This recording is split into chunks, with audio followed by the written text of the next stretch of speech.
Hello, I'm Sean from Soggy Pizza Podcast. This is our first episode with a camera. You can see me. Yep. So tell us in the comments if you like it. If you don't like it, then we can always go back to voice. But as far as I can tell, we liked it. We think it looks pretty good for the most part. Crappy lighting, but we're gonna get that fixed at some point. So yeah, enjoy the episode and tell us in the comments if you like this. Hello, everybody. Welcome to Soggy Pizza Podcast, episode 20. I'm Allan. I'm Sean. And today we have a guest speaker. His name is Jared MacArthur. And you'll notice the name is familiar with Travis MacArthur because Jared's his older brother. We interviewed Travis, I believe, on Monday in the snowstorm in his car. And today we're interviewing Jared from his office in New Brighton. Jared, how you doing? Good. How are you guys? Good. So tell us what you do, Jared.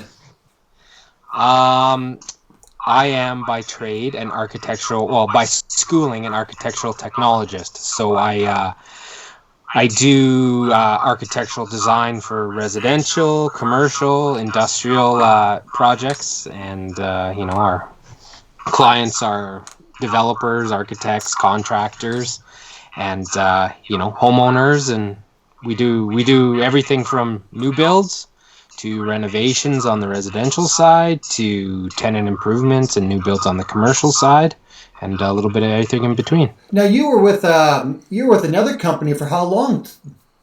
Yeah, actually, me and my business partner were with the same company for almost the same period of time, about 15 years. Wow! And we broke off on our own. We're coming up on our 2-year anniversary, actually, in March, of starting our own company. Now, is the other company still around? They are. We get in touch with them every once in a while, go for a drink or some lunch. The construction community is pretty small in Calgary, so it's nice and it's easy, and it's important to keep in touch with, your contacts along the way. You never want to burn any bridges. No, definitely not. So, and you were also, though, so now that you've been on your own, how's it been? Like, there's so much more involved when you own your own business. Like, what challenges have you had? Besides just start really like you have payroll now. You got to take care of your own payroll. Before at your other business, they just gave you a check and you would wander away. So what's it like now with what you do? Yeah, it's different. You go from basically for 15 years just getting that paycheck every 2 weeks and not really having to think about it. Now, I take a big part of the financial and the admin and the accounting side of things. So there's a lot on that, on the admin side of things, trying to balance payroll and, paying invoices and keeping clients happy, and, but also dealing with getting the production and the design, still doing what I did before, when I was working for someone else, but balancing what I need to do as a business owner now as well. And so, what about, I was thinking about this question before, what about health insurance? You're not covered on your own company now? Like, were you covered by health insurance before through the other company? Yeah, we had, I know some companies, it always varies. You're different in coverage and stuff from your employer, but we had essentially a health spending account. So we got a set amount of money every year that we could use towards, glasses or, any kind of stuff, massages, that kind of stuff, dentist, that kind of thing. Now, we have similar setup where we have kind of a spending account. You get a set amount of money a year, and that goes towards your eye exams and that kind of thing. So there's a balancing act with how much to give each employee and that kind of stuff. It's not easy, is it?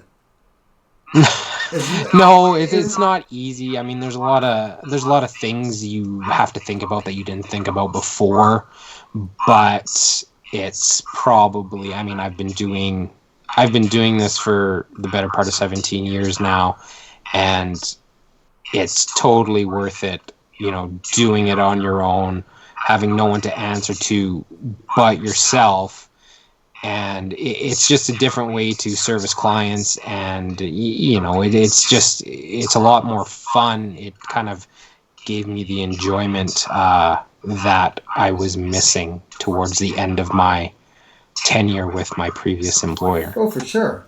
Sean? So I don't know much about your job. So what exactly does it what do you do more or less for your job, just in general? Sean, yeah, what do you do actually, Jared? I'm a little disappointed in you. I thought you would have done your research on my multi-million-dollar company before you had me on, but no. So I went to school for a 2-year diploma at SAIT in the Architectural Technologies program. So my background is, architectural design, architectural drafting, building code bylaw review. Basically, we do, coming from like a homeowner or someone who wants to build a home. I'll use that as an example. You can come to us, and it's a little bit different than going to a home builder where it's a one-stop shop. Where you could come to us as architectural designers, we can go over your wish lists, what you want in a home, what you don't want in a home, your must-haves, and we can come up with a custom design based on a lot that you may be looking to purchase, may have already purchased, and we can work within the bylaws and the building code and design you something that, for lack of a better term, is not cookie cutter like a lot of the homes that big volume home builders do. Now you'll go, but you'll also get all the permits, right? We do, yeah. We go and, we'll go, we're basically a one-stop shop. We go from concept all the way to getting you your building permits, and we're with you right through the building. Through the construction phase. We work with builders, we work with contractors. We can be that resource for you if you need, from the construction side of things. We can pass you off to kind of get the construction built based on the design and the plans that we've come up with leading up to that. So so the schooling end of it, could you have continued on? It was a 2-year program, right?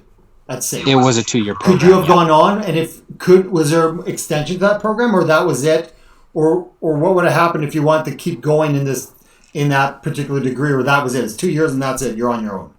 So when I graduated, which was that would have been 2004. You're old. 2004. Wow. Yeah. Tell me about it. You had an option to do, because after your first year, your second year, you did a major in the architecture side of things or the building and estimating side of things. So, where you could be an estimator, you could go more to that side. Now, I don't know how it is exactly now, but after I graduated, I could have done another year and got the BDT is what they called it, Building Development Technologist. And that's the estimating, that's that kind of stuff. I could have taken another year, so it would have been a 3-year program total. Now, I want to say they give you a bit of everything, or there's an option for that. Don't quote me on that. I'm not too sure.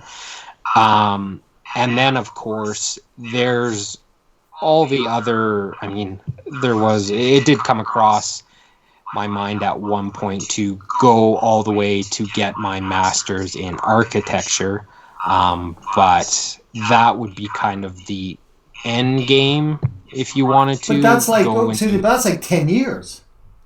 It's quite a trek to become a registered architect. There is a lot more schooling.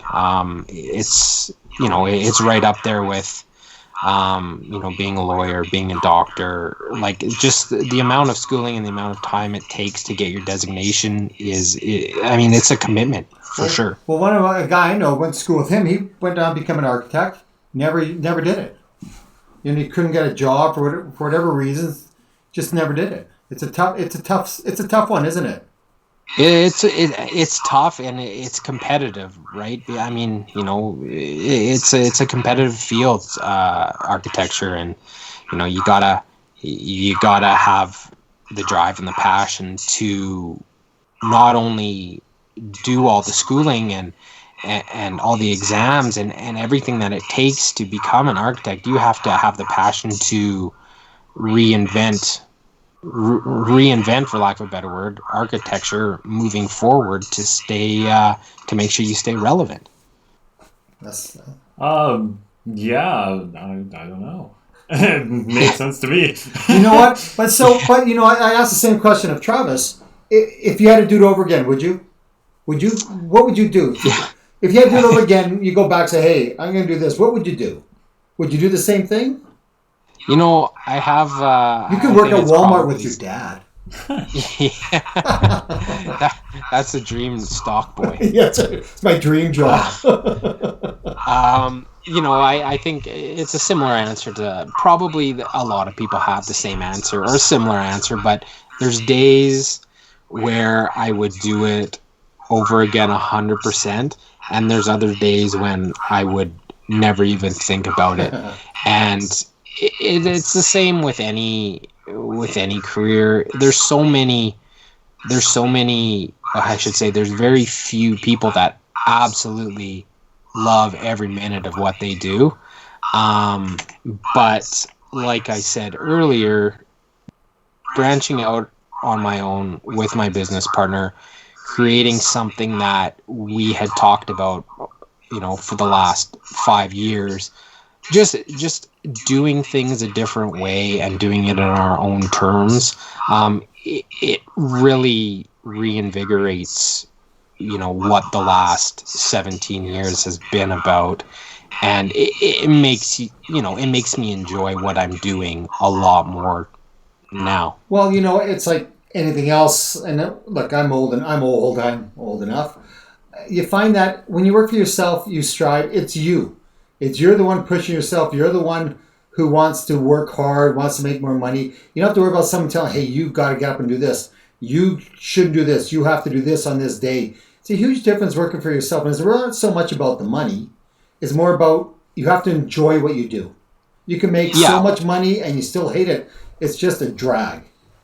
That's the thing. And if you truly enjoy what you're doing and are having a fun time doing it, the money will follow. I mean, at the end of the day, there's a million ways to make a buck if that's what you want to do. But you have to have a passion and a drive to do something. And for us, we deal with we do a lot of residential stuff, and we do a ton of commercial stuff. On the residential side of things, you're working so closely with people who this is the single biggest purchase or investment of their lives.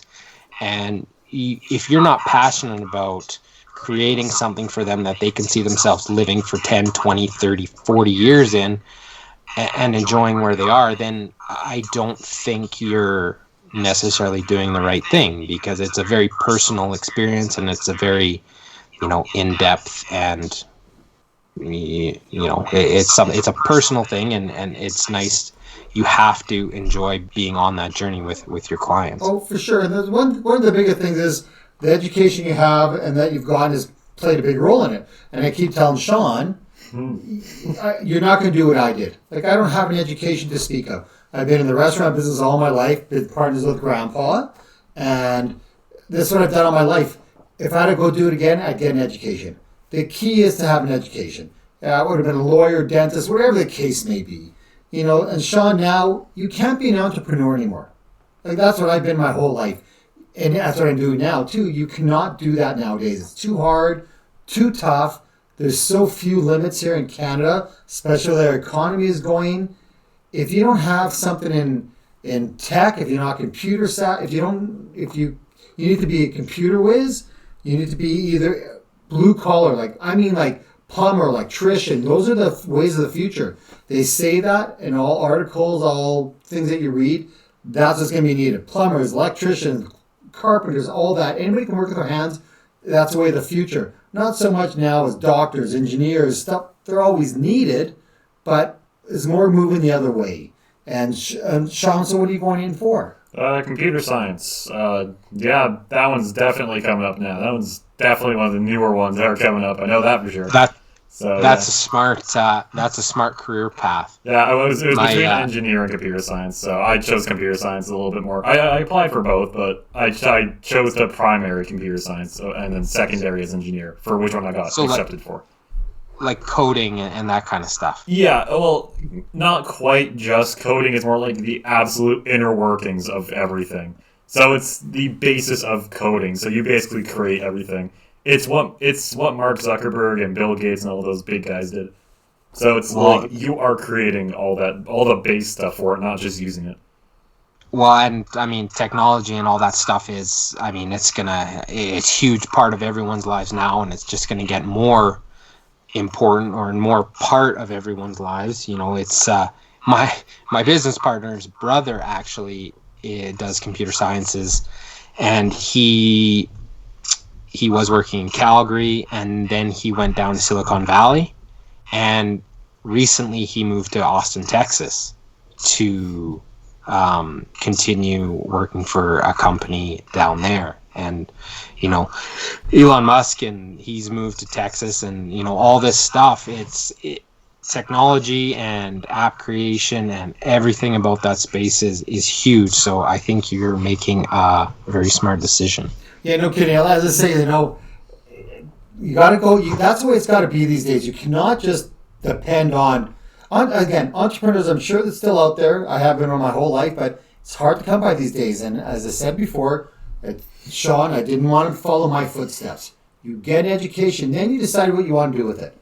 At least you have a base, you have a foothold, you have something to fall back on. And say you want to go open a restaurant, do what you want, but at least you always have an education to fall back on. You know, it's important. Definitely. But what else do you do, Jared? What's our sideline now? You mean the side project? Yes. Oh, yeah, the nice rack. That's right. And I was been listening, being an avid listener of the Soggy Pizza podcast. I cringe a little bit every time you say the website, because it's nice rack, NICERAQ.ca. Oh, it's .ca. It is, eh? I got it on my phone wrong. You wrote it wrong. He wrote it wrong. He's making you me always say do it. the .com. It's .ca.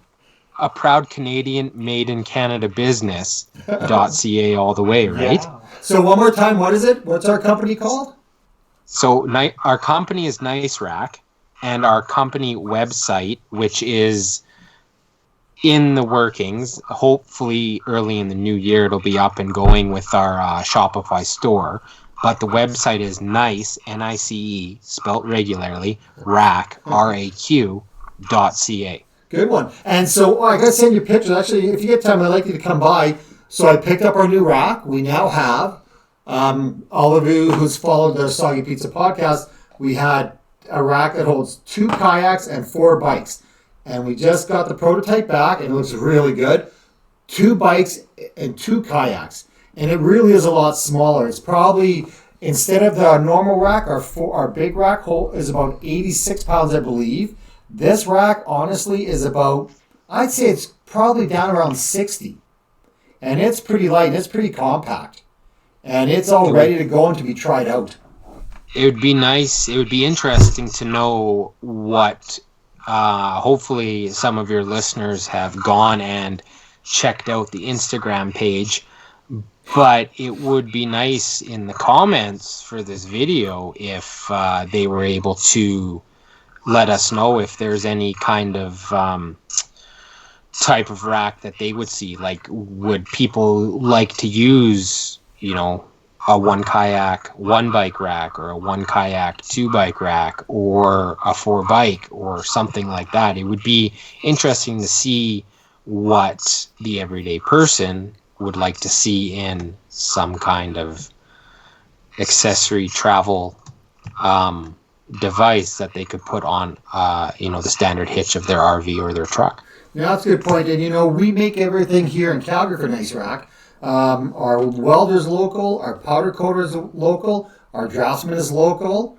Everything's local. And we made it, and as I said before, this took a long time for us to make this a year and a bit of work to get to this point. And it goes pretty good. It works well for us. And we like people to buy the thing. Yeah. Sean, and tell us about your Twitch account. One more time again. Nothing has changed from last time. HQC_plays on twitch.tv. Go follow it. Nothing has changed from last time, realistically. What are you playing right now? Same stuff. Which is? Realistically, anything. I'll play anything. I'll even play something that someone requests on my stream itself, so I'll play a lot of things. Cool. How many followers you got? Got 103 right now, and then I actually got 2 more on my YouTube. I also have a YouTube channel, same name. So yeah, it's going pretty good so far as of right now. I'm enjoying it too. I've always enjoyed it. And Jared, what's the name? What's your company name again? So our company is MC Square Design. Website is mc2design.ca, and same name on Instagram and Facebook as well.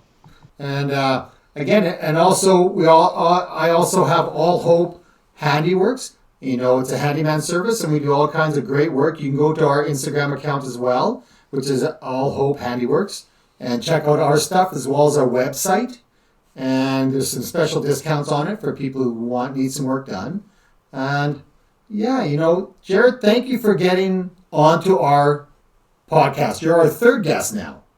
And this is episode 20. This is episode 20. It's also our longest episode now. Yep, you hit our longest episode. You're our 3rd guest and our 20th podcast. Look at that. Right on. Well, I'm honored to have been your 3rd guest of what I assume will be many. Yeah. And I had to cancel Joe Rogan for this, so I'm super excited to be here. You know what? He doesn't need your money. He doesn't need our money. He doesn't need us to talk to him anymore. He's moved to Austin, Texas as well. He's in the States now. Well, Jared, thank you for joining us. This is our first. Oh, and also this is our first video too. We haven't done a video with camera, and I like your office space. It looks very cool.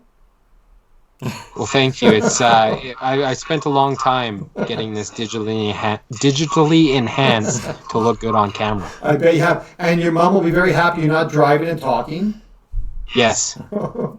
Yes. Hopefully she'll see this one. All right, Jared, thank you. We appreciate it. Good talking to you. And thanks, guys. I'll see you next week. I want you to come by after and check out the rack, and let's get it set up and get pictures going. Sounds good. I'm Allan. I'm Sean. And this is Soggy Pizza Podcast. Bye for now.